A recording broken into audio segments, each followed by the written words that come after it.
Velkommen til VUC Aarhus. Min gruppe bestående af Kenneth, Sandra og Assisi.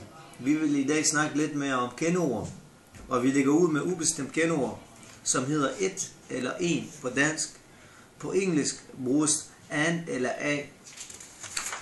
Foran konsonanter bruger vi a, og foran vokaler bruger vi an. Og her har vi et eksempel med begge to.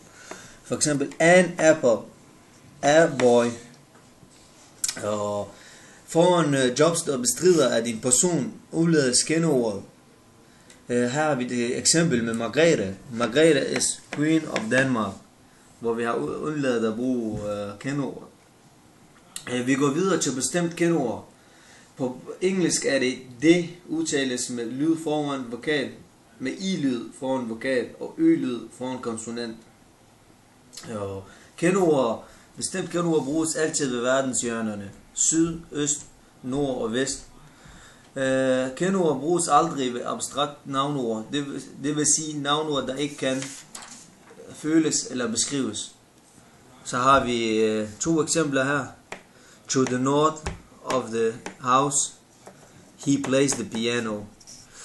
Det var lidt om kendeord. Tak for i dag, og vi ses næste gang.